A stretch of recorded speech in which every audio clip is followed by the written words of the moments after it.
Chapter 16. We slept most all day, and started out at night, a little ways behind a monstrous long raft that was as long going by as a procession. She had 4 long sweeps at each end, so we judged she carried as many as 30 men, likely. She had 5 big wigwams aboard, wide apart, and an open camp fire in the middle, and a tall flag pole at each end. There was a power of style about her. It amounted to something being a raftsman on such a craft as that. We went drifting down into a big bend, and the night clouded up and got hot. The river was very wide, and was walled with solid timber on both sides. You couldn't see a break in it hardly ever, or a light. We talked about Cairo, and wondered whether we would know it when we got to it. I said likely we wouldn't, because I had heard say there weren't but about a dozen houses there, and if they didn't happen to have them lit up, how was we going to know we was passing a town? Jim said if the 2 big rivers joined together there, that would show. But I said maybe we might think we was passing the foot of an island and coming into the same old river again. That disturbed Jim and me too.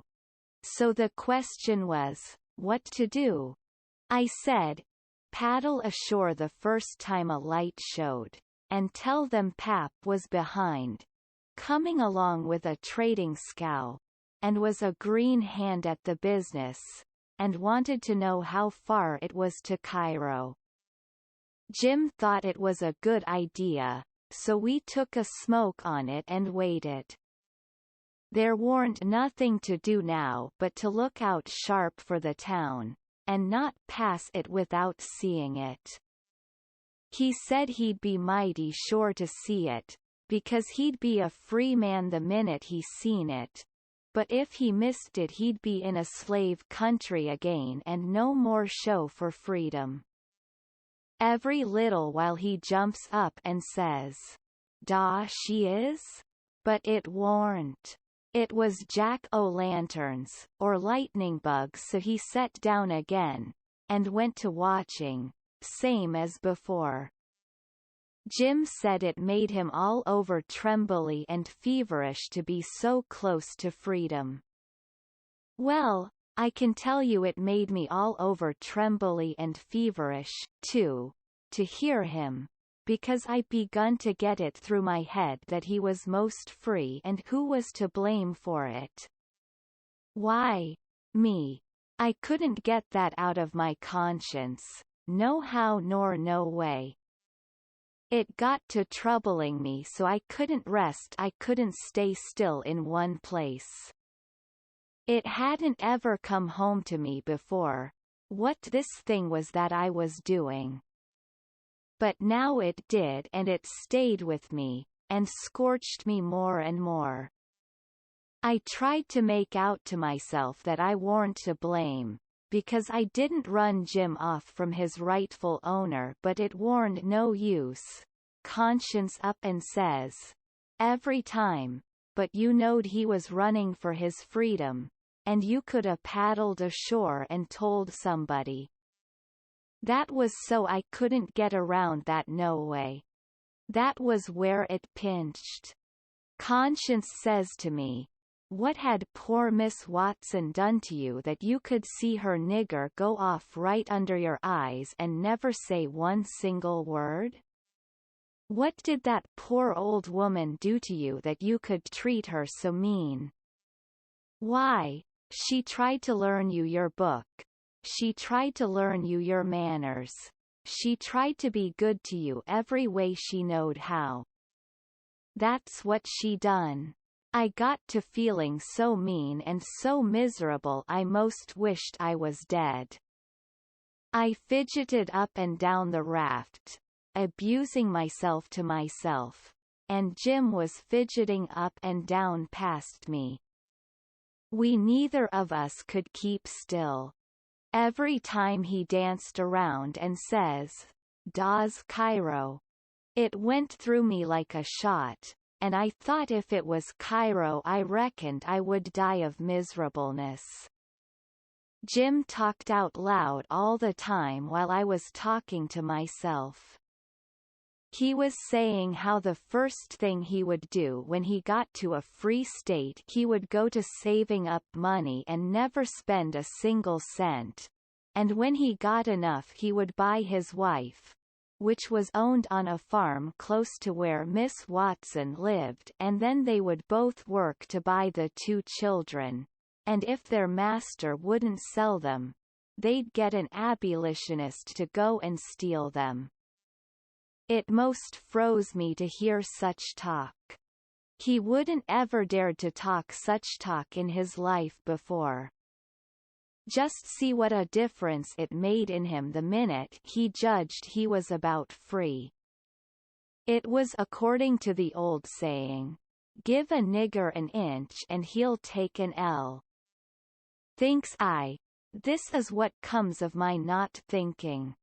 Here was this nigger, which I had as good as helped to run away, coming right out flat-footed and saying he would steal his children that belonged to a man I didn't even know, a man that hadn't ever done me no harm. I was sorry to hear Jim say that. It was such a lowering of him. My conscience got to stirring me up hotter than ever, until at last I says to it, "Let up on me, it ain't too late yet, I'll paddle ashore at the first light and tell." I felt easy and happy and light as a feather right off. All my troubles was gone. I went to looking out sharp for a light, and sort of singing to myself. By and by one showed. Jim sings out, "We's safe, Huck, we's safe. Jump up and crack yo, heels. Dat's de good ol' Cairo at Los IGs knows it." I says, "I'll take the canoe and go and see, Jim. It mightn't be, you know." He jumped and got the canoe ready, and put his old coat in the bottom for me to set on, and give me the paddle, and as I shoved off, he says, "Pooty soon I'll be a shoutin' for joy, and I'll say, it's all on accounts o' Huck I's a free man, and I couldn't ever been free ef it hadn't been for Huck done it." Jim won't ever forget you. Huck used de bez friend. Jim's ever had and used de only friend. Ol' Jim's got now. I was paddling off, all in a sweat to tell on him, but when he says this, it seemed to kind of take the tuck all out of me. I went along slow then, and I warn't right down certain whether I was glad I started or whether I warn't. When I was 50 yards off, Jim says, "Da you goes, de old true Huck de any white gentleman dat ever kep." His promise to old Jim. Well, I just felt sick. But I says, I got to do it, I can't get out of it. Right then along comes a skiff with 2 men in it with guns, and they stopped and I stopped. One of them says, "What's that yonder?" "A piece of a raft," I says. "Do you belong on it?" "Yes, sir." "Any men on it?" "Only one, sir." "Well, there's 5 niggers run off tonight up yonder, above the head of the bend." "Is your man white or black?" I didn't answer up prompt. I tried to, but the words wouldn't come. I tried for a second or two to brace up and out with it, but I warn't man enough, hadn't the spunk of a rabbit. I see I was weakening, so I just give up trying, and up and says, "He's white. I reckon we'll go and see for ourselves." "I wish you would," says I, "because it's Pap that's there, and maybe you'd help me tow the raft ashore where the light is. He's sick and so is Ma'am and Mary Ann." "Oh, the devil. We're in a hurry, boy. But I suppose we've got to. Come, buckle to your paddle, and let's get along." I buckled to my paddle and they laid to their oars. When we had made a stroke or two, I says, "Pap'll be mighty much obleeged to you, I can tell you. Everybody goes away when I want them to help me tow the raft ashore, and I can't do it by myself." "Well, that's infernal mean. Odd, too. Say, boy, what's the matter with your father?" "It's the well, it ain't anything much." They stopped pulling. It warn't but a mighty little ways to the raft now. One says, "Boy, that's a lie. What is the matter with your pap? Answer up square now, and it'll be the better for you." "I will, sir, I will. Honest, but don't leave us, please." "It's the gentleman. If you'll only pull ahead, and let me heave you the headline, you won't have to come a near the raft, please do." "Set her back, John, set her back," says one. They backed water. "Keep away, boy, keep to lord. Confound it, I just expect the wind has blowed it to us. Your pap's got the smallpox, and you know it precious well. Why didn't you come out and say so? Do you want to spread it all over?" "Well," says I, a blubbering, "I've told everybody before, and they just went away and left us." "Poor devil, there's something in that. We are right down sorry for you, but well, hang it, we don't want the smallpox, you see. Look here, I'll tell you what to do. Don't you try to land by yourself, or you'll smash everything to pieces. You float along down about 20 miles, and you'll come to a town on the left-hand side of the river.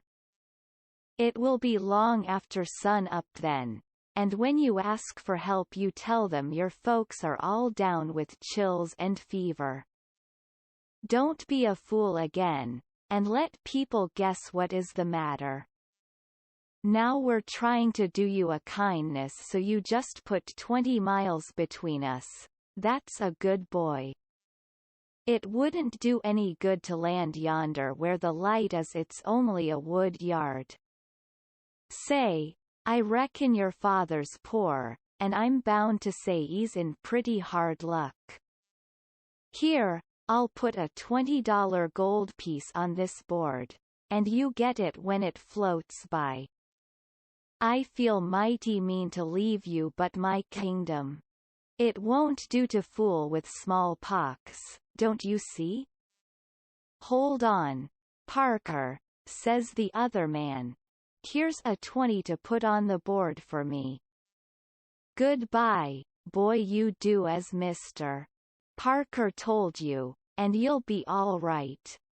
"That's so, my boy, goodbye. Goodbye.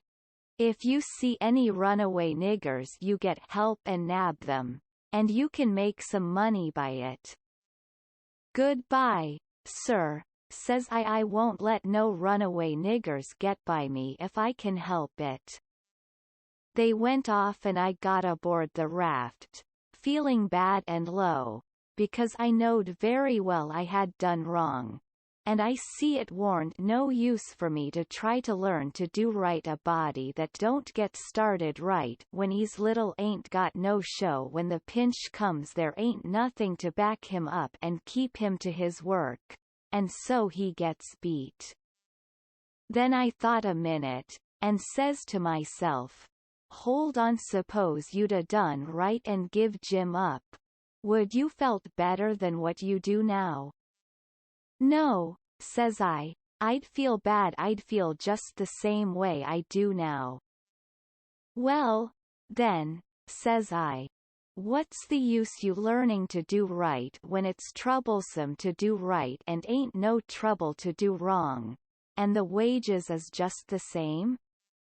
I was stuck. I couldn't answer that. So I reckoned I wouldn't bother no more about it, but after this always do whichever come handiest at the time. I went into the wigwam. Jim warn't there. I looked all around. He warn't anywhere. I says, Jim, here I is. Huck. Is day out o' sight? Yit? Don't talk loud. He was in the river under the stern oar, with just his nose out. I told him they were out of sight, so he come aboard. He says, I was a listenin' to all de talk, and I slips into de river and was gwine to shove for show, if dey come aboard. Den I was gwine to swim to de raft, agin when dey was gone. But Lawsy, how you did fool 'em, Huck. Dat was de smarties dodge. I tell you, Chilly, I spec it save. Old Jim ain't going to forget you for dat, honey. Then we talked about the money. It was a pretty good raise, $20 apiece. Jim said we could take deck passage on a steamboat now, and the money would last us as far as we wanted to go in the Free States. He said 20 mile more warn't far for the raft to go, but he wished we was already there. Towards daybreak we tied up, and Jim was mighty particular about hiding the raft good. Then he worked all day fixing things in bundles, and getting all ready to quit rafting. That night about 10 we hove in sight of the lights of a town away down in a left-hand bend. I went off in the canoe to ask about it. Pretty soon I found a man out in the river with a skiff, setting a trot line. I ranged up and says, Mister, is that town Cairo? Cairo? No, you must be a blame fool. What town is it, mister? If you want to know, go and find out. If you stay here botherin' around me for about a half a minute longer you'll get something you won't want. I paddled to the raft.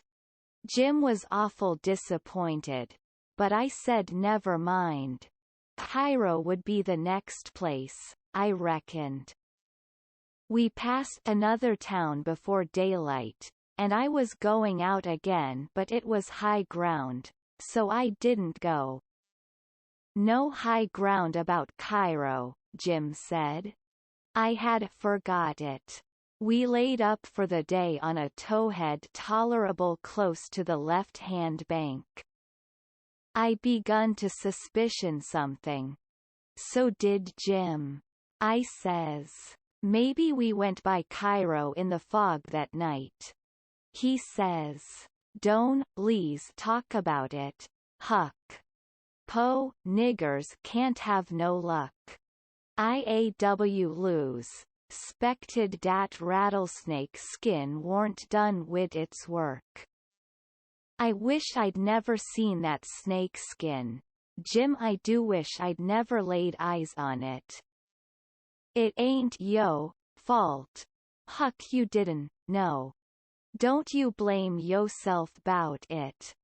When it was daylight, here was the clear Ohio water inshore, sure enough, and outside was the old regular muddy. So it was all up with Cairo. We talked it all over. It wouldn't do to take to the shore. We couldn't take the raft up the stream, of course. There warn't no way but to wait for dark, and start back in the canoe and take the chances. So we slept all day amongst the cottonwood thicket, so as to be fresh for the work, and when we went back to the raft about dark the canoe was gone. We didn't say a word for a good while. There warn't anything to say. We both knowed well enough it was some more work of the rattlesnake skin, so what was the use to talk about it? It would only look like we was finding fault, and that would be bound to fetch more bad luck and keep on fetching it, too, till we knowed enough to keep still. By and by we talked about what we better do, and found there warn't no way but just to go along down with the raft till we got a chance to buy a canoe to go back in. We warn't going to borrow it when there warn't anybody around, the way Pap would do, for that might set people after us. So we shoved out after dark on the raft. Anybody that don't believe yet that it's foolishness to handle a snake skin, after all that snake skin done for us, will believe it now if they read on and see what more it done for us. The place to buy canoes is off of rafts laying up at shore. But we didn't see no rafts laying up, so we went along during 3 hours and more. Well, the night got grey and ruther thick, which is the next meanest thing to fog. You can't tell the shape of the river, and you can't see no distance. It got to be very late and still, and then along comes a steamboat up the river. We lit the lantern, and judged she would see it. Upstream boats didn't generally come close to us. They go out and follow the bars and hunt for easy water under the reefs, but nights like this they bull right up the channel against the whole river. We could hear her pounding along, but we didn't see her good till she was close. She aimed right for us. Often they do that and try to see how close they can come without touching. Sometimes the wheel bites off a sweep, and then the pilot sticks his head out and laughs, and thinks he's mighty smart. Well, here she comes, and we said she was going to try and shave us, but she didn't seem to be shearing off a bit. She was a big one, and she was coming in a hurry, too, looking like a black cloud with rows of glowworms around it, but all of a sudden she bulged out, big and scary, with a long row of wide-open furnace doors shining like red-hot teeth, and her monstrous bows and guards hanging right over us. There was a yell at us, and a jingling of bells to stop the engines, a powwow of cussing, and whistling of steam, and as Jim went overboard on one side and I on the other, she come smashing straight through the raft. I dived and I aimed to find the bottom, too, for a 30-foot wheel had got to go over me, and I wanted it to have plenty of room. I could always stay underwater a minute. This time I reckon I stayed under a minute and a half. Then I bounced for the top in a hurry, for I was nearly busting. I popped out to my armpits and blowed the water out of my nose, and puffed a bit. Of course there was a booming current, and of course that boat started her engines again 10 seconds after she stopped them, for they never cared much for raftsmen. So now she was churning along up the river, out of sight in the thick weather, though I could hear her. I sung out for Jim about a dozen times, but I didn't get any answer, so I grabbed a plank that touched me while I was treading water, and struck out for shore, shoving it ahead of me. But I made out to see that the drift of the current was towards the left-hand shore, which meant that I was in a crossing, so I changed off and went that way. It was one of these long, slanting, 2-mile crossings, so I was a good long time in getting over. I made a safe landing, and clomb up the bank. I couldn't see but a little ways, but I went poking along over rough ground for 1/4 mile or more, and then I run across a big old-fashioned double log house before I noticed it. I was going to rush by and get away, but a lot of dogs jumped out and went to howling and barking at me, and I knowed better than to move another peg.